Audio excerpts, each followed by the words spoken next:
Hello and welcome to Weekly News Highlights. Let's begin with keywords that made headlines this week. South Korean workers detained in massive immigration raid at a Hyundai factory in Georgia have safely returned home. President Lee Jae-myung held a press conference this week marking his first 100 days in office. He addressed a wide range of issues from relations with the United States to the APEC meeting in Korea later this year, as well as housing policies. North Korean leader Kim Jong-un oversaw a test of its new solid-fuel missile engine. This comes after Kim unveiled plans for the next-generation Hwasong-20 intercontinental ballistic missile, which is expected to be powered by the new engine.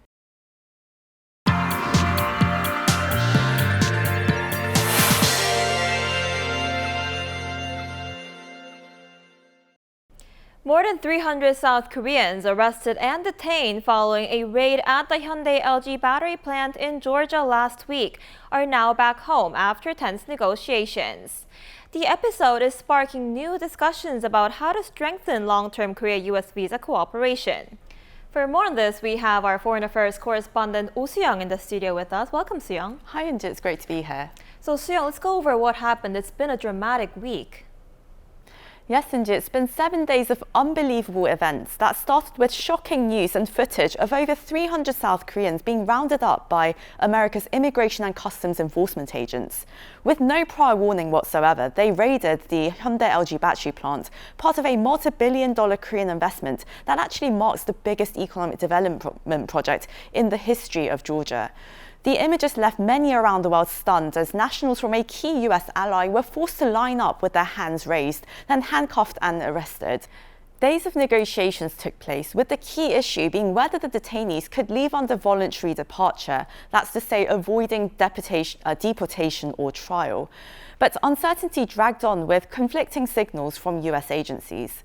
South Korea's Foreign Minister Cho Hyun travelled to Washington, D.C. to secure their release without penalties on their immigration records. Finally, on Thursday, a total of 316 South Koreans left the detention facility and arrived in Seoul on Friday by chartered flight, 7 days after they were taken into U.S. custody. Right, and Soo-young, even their departure was dramatic with a surprising twist. That's right. Initially, a Korean Air chartered flight was ready on Wednesday, but their departure was delayed by more than 24 hours. Nobody really knew why, the media at least, but then Seoul officials later confirmed that it was due to none other than President Donald Trump himself. So in an unexpected turnaround, Trump reportedly paused the departure process, asking for ways to allow the Korean workers to remain within the United States as skilled professionals and objecting to them being handcuffed. In light of global media reports and concerns over how the raid could compromise the $12.6 billion South Korean investment in the state of Georgia, the White House expressed appreciation for foreign investment into American manufacturing. And although they did emphasize the need to create American jobs, Trump also acknowledged that foreign specialists are critical in the early stages of major investments, underscoring the root of the issue and the need for a fundamental solution. These are cutting edge factories. They have proprietary technology. These types of systems, these automation stacks don't necessarily exist anywhere else in the world. And so it makes sense for a company like Hyundai or SK or Samsung or these others, when they are investing tens of billions of dollars stateside, that they want to bring in people because there isn't really anyone else in the US that is skilled at localization is always the goal. But there's currently a gap between a short-term work visa that allows these highly skilled technicians to come in, support these large FDI projects, get them off the ground. So visas are at the heart of this, right? South Korea has no dedicated visa track for professionals. Exactly. So in the case of America's other trade partners, Canada and Mexico, they enjoy unlimited non-immigrant professional visas under the NAFTA deal, and Australia has over 10,000 annual E3 visas, while Singapore and Chile have secured hundreds of short-term working visas through trade agreements. Korea, on the other hand, has none. So while companies like Hyundai, LG, Samsung and SK are investing billions stateside, they have challenging timelines for setting up appropriate facilities, not to mention staffing them with skilled workers. The lack of short-term visa options for highly skilled workers from South Korea and other countries, I think really limits the speed and rapidity in which the U.S. can get foreign direct investment projects off the ground, particularly when we're talking about EVs or battery manufacturing. Without viable visa options, they were basically stuck, and that's what seems to have led to this incident. Workers entering on short-term visas to help set up operations before ultimately leaving the United States. Now, subcontractors are particularly vulnerable since many depend on a single client and must respond quickly to massive projects. As far as we understand, a majority, if not all, of the South Korean nationals apprehended in Georgia were not employed directly by Hyundai, but by one of their subcontractors. They oftentimes, particularly in the South Korean automotive industry, have just a single supplier or a single client, a single customer. And so they are really put in a tough position where they need to respond extremely rapidly to these large, massive investments. And President Lee Jae-myung called for a structural solution to this issue, right? That's right. So with the sense of purpose, Foreign Minister Cho Hyun said that he would try to turn this crisis into an opportunity to fundamentally improve visa conditions for US-bound companies and professionals. He proposed to Secretary of State Marco Rubio a visa-related working group with the US, which Washington appears to be on board with. So is through this group likely to push for new visa tracks that South Korean firms suggested when Minister Cho held a roundtable with the representatives of Samsung, Hyundai, LG, POSCO and SK earlier this week. First, a new E4 visa quota under the Longsword Partner with Korea Act, which would allow up to 15,000 skilled Korean workers into the US each year. The legislation was introduced in 2013 after the Korea-US FTA took effect in 2011, but the act still hasn't passed through Congress. Korean firms would also like to see higher approval rates for the E2 treaty investor visa for staff employed by Korean-invested plants in the United States. In the long run, experts say that administrative improvements are needed too for both Korean firms and different US agencies to provide clarity and coordination. Ensuring that there is fidelity across all portions of that relationship, including who these subcontractors are hiring, how they're bringing in these workers into the United States, what their legal status is, what visas they applied for, how long they're here. Increased information sharing across all levels of a foreign direct investment project, I think is going to be really key to making sure that something like this doesn't happen again in the future. And so ensuring that the different agencies across the federal government, State Department, ICE, et cetera, are all coordinating and ensuring that there is a consistent message so that when a private sector Korean firm has a question about immigration, they get the same answer regardless of whether or not they're talking to the U.S. Embassy in Seoul or the Department of Homeland Security here in D.C. So beyond this immediate instance, both Seoul and Washington should aim to create frameworks for sustainable investment into the US.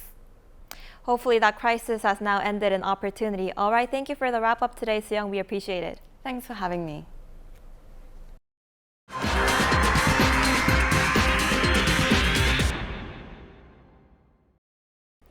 Marking his first 100 days in office, President Lee Jae-myung held a press conference and took questions on a range of issues, including the possible impact of the recent U.S. raid that detained hundreds of South Korean workers. Here's our senior presidential office correspondent Yoon Jung-min.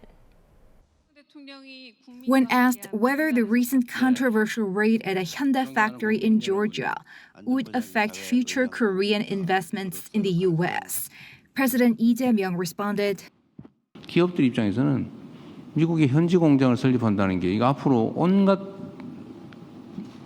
불이익을 주거나 아니면 어려워질 텐데 이거 해야 되나? 이런 고민을 안 할 수가 없겠죠.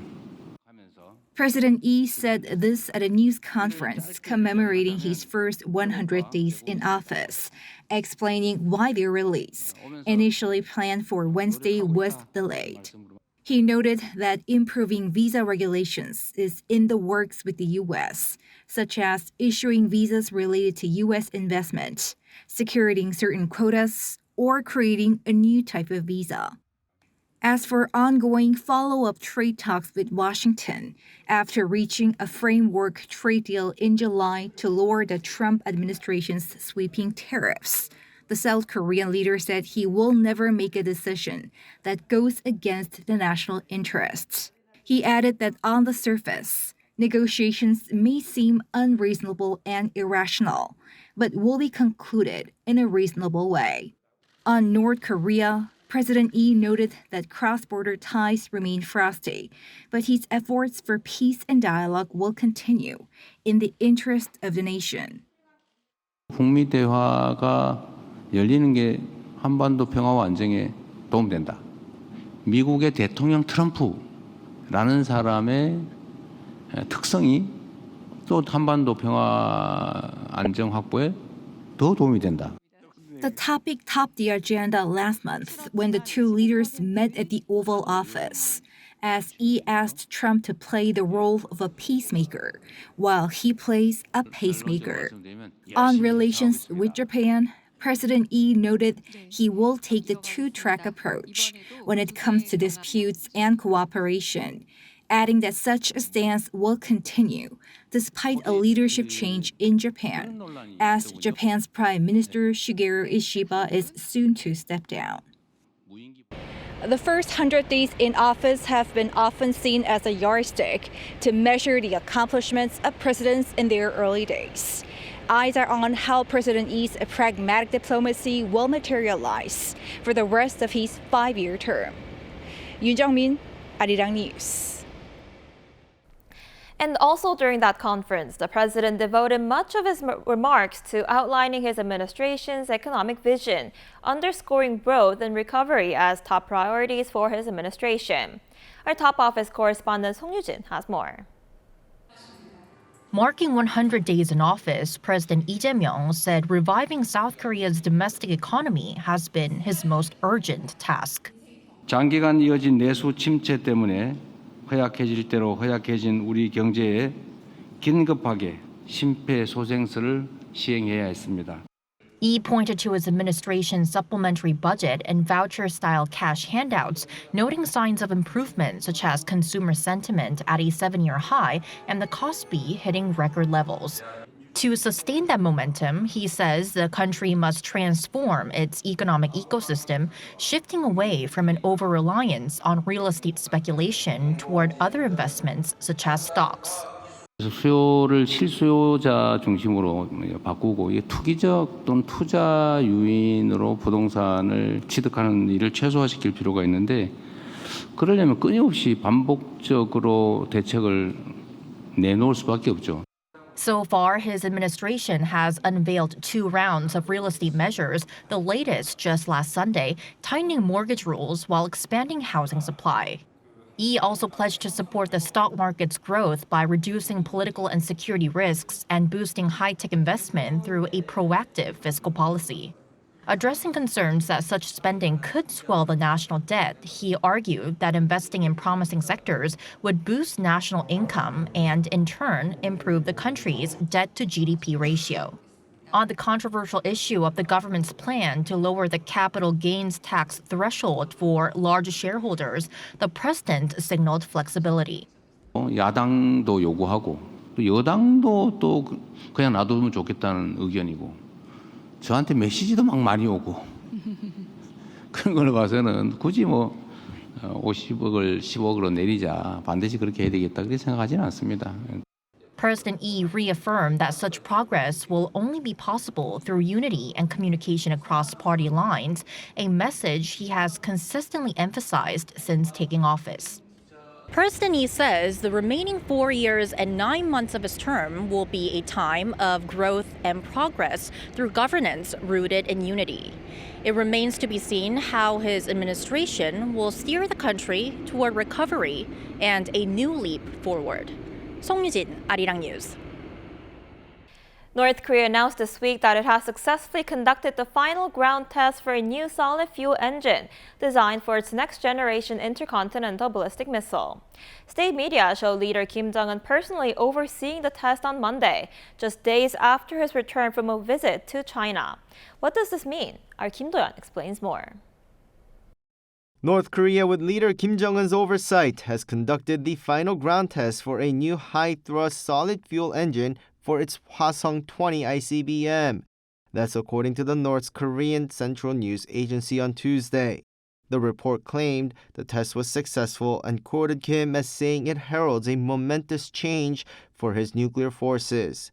It also confirmed this was the 9th and final test in the engine's development, including details such as a maximum thrust of 1971 kilonewtons, and that the carbon fiber makes the engine lighter and more efficient.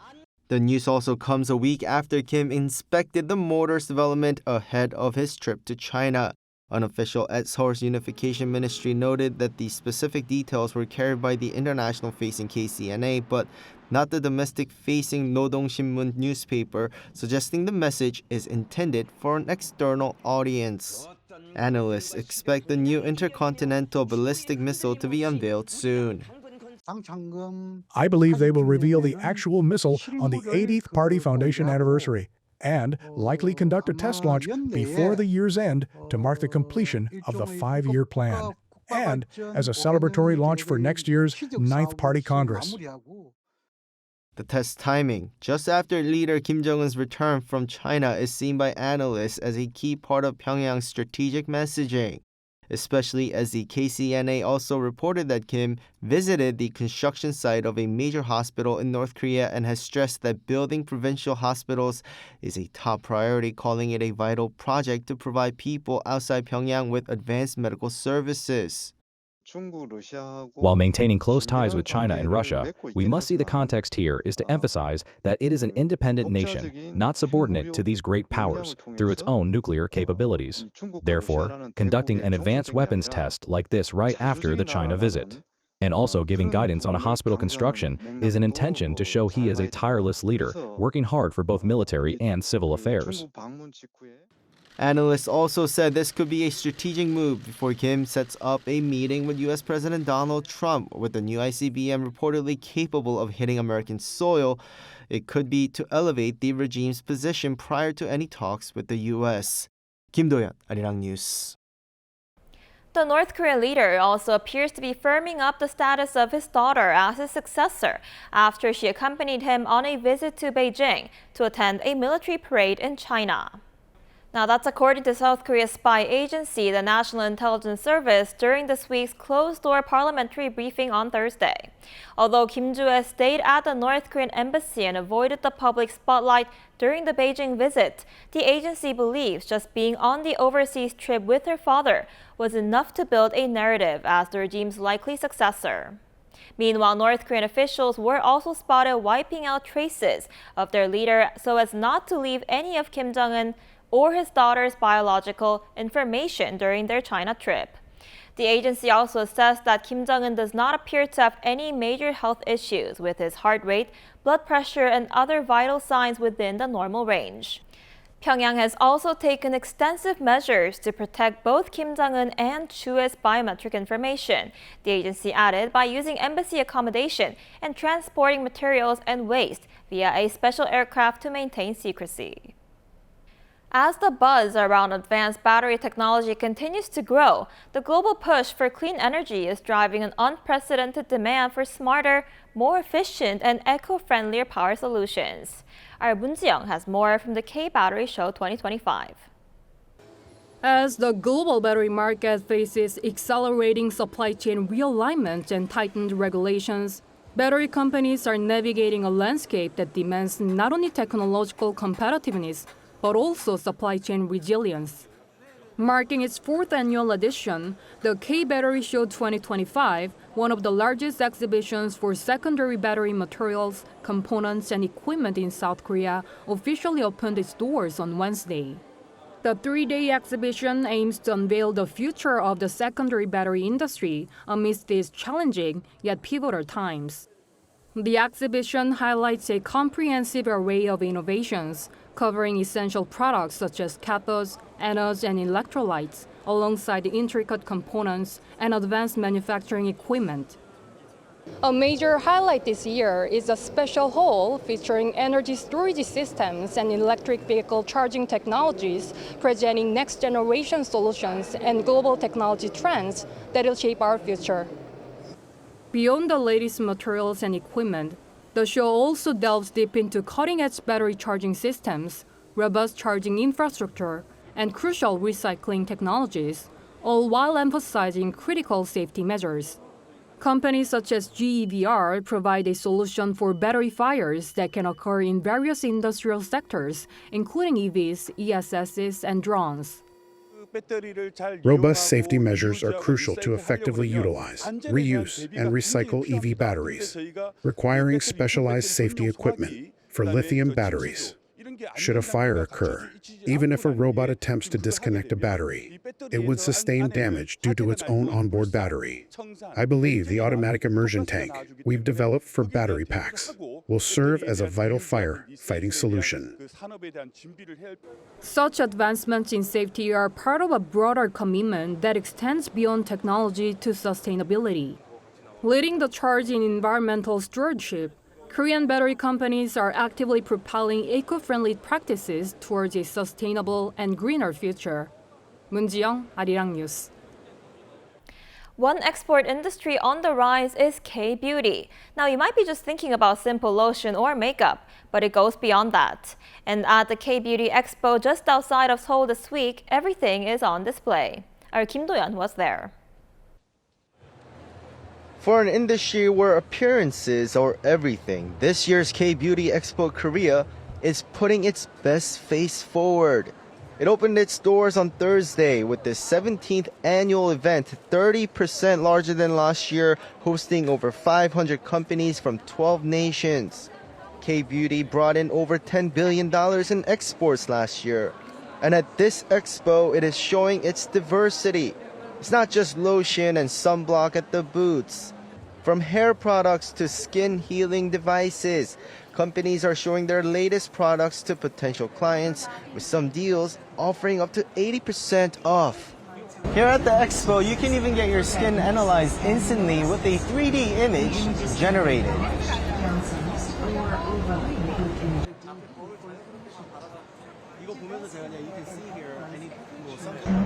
Here, you can see that I have freckles and need to start using sunblock. But at the heart of this event is connecting businesses. State-run trade agency Kotra has organized meetings with 166 hand-picked international buyers, with around 1,000 one-on-one meetings like this set up. Every year the demand is so high. When we send out notices to attract buyers, we get many inquiries, and the countries are becoming more varied. We are receiving so many applications that it's almost impossible to keep up. That confidence is especially strong in the U.S. market. Last year, South Korea surpassed France as the top cosmetic exporter to the United States, attracting buyers like Dwayne, who runs a spa in Detroit, Michigan. He started using and selling K-Beauty products just last year. Now, he's got 20 brands in his store. If a client can purchase 3 pieces of skincare for the price of 1 U.S. brand, this with the same results. Or better, honestly. We are finding that they're hungry for the information. One new hurdle, though, the 15% tariff. It's not going to deter me from purchasing because the price is already very good. And as the booths at the expo suggest, the K-beauty industry's growth wasn't driven by big companies. It is smaller companies that are selling on e-commerce overseas, such as Amazon. For this, Amazon Ads is a global sponsor for the first time. To help brands navigate the digital market, the expo is also hosting seminars like the K-Beauty Insight Concert, offering strategies on market trends and using AI for a competitive edge. The expo runs until Saturday. Kim Do-yeon, 아리랑뉴스. K-pop girl group Blackpink's Rosé won the Song of the Year award at the 2025 MTV Video Music Awards for her hit track APT. On Sunday local time in New York, Rosé won the top honor for her duet with pop star Bruno Mars, marking the first time a K-pop artist has ever won this award. She was nominated in 8 categories, including Video of the Year and Best Pop, while Ariana Grande took Video of the Year. Lady Gaga won Artist of the Year. The Best K-pop award went to her Blackpink groupmate Lisa for Born Again. Starting this month, Gyeongbokgung Palace has been opening its gates to the public even after dark. Every night until late September, visitors can step inside and breathe in the crisp autumn air under the palace lights. Our culture correspondent Park Gun-woo takes you there. When the sun sets and darkness falls, time travel to the Joseon dynasty begins. Limited guests, including many foreigners, line up for this special night adventure. From babies in strollers to older people with cameras, visitors of all ages show delight on their faces. Many slip into hanbok, immersing themselves in the royal nightscape. The first time for me in this dress, beautiful, absolutely amazing because of these lights and the atmosphere. It's great to come here during the day, but of course this night is absolutely special. The Gyeongwae-do Pavilion, once a royal banqueting hall, is the place that many photo takers look forward to the most, as the ripples spreading softly around the pond attract much attention. Visitors are flocking to Gyeongwae-do Pavilion, the highlight of this night tour, all trying to capture the pavilion's reflection in the pond. Only 3,000 visitors are admitted each night, with 300 extra tickets for foreigners. And if you're in hanbok, you can enjoy all of this for free, a true highlight of the night. It truly served as a perfect photo spot, keeping visitors strolling around it until closing hours. Another spotlight was a performance by the Korean Traditional Music Orchestra of the Blind, an ensemble whose history even traces back to King Sejong. Their emotional lyrics and lively rhythms deeply moved the audience. I'm so proud to show my family traditional Korean music. The weather's also just perfect to enjoy it. I know a little bit of the language, but not totally what they're talking about. But watching, I almost started to get some teary-eyed. Even though they are blind, I'm sure they have like other superpowers, just like singing. With more foreigners visiting during the night, officials say the surge is clear. Interest is surging, fueled by K-pop and recently K-pop Demon Hunters. More foreigners, especially the younger generation, wish to experience traditional Korean architecture themselves. Around one-third of visitors are from overseas, from even Europe and Africa. She said that thanks to those visitors, last year 6.4 million people visited the palace, and already this year, over 4.2 million have come. Expectations are for the figure to reach at least 7 million this year, the most ever. And you'll be able to add to that as the special night tour under the glowing moonlight continues until September 28th. 박건우, 아리랑뉴스. That's all we have for this edition of Weekly News Highlights. Thanks for watching and enjoy the rest of your weekend.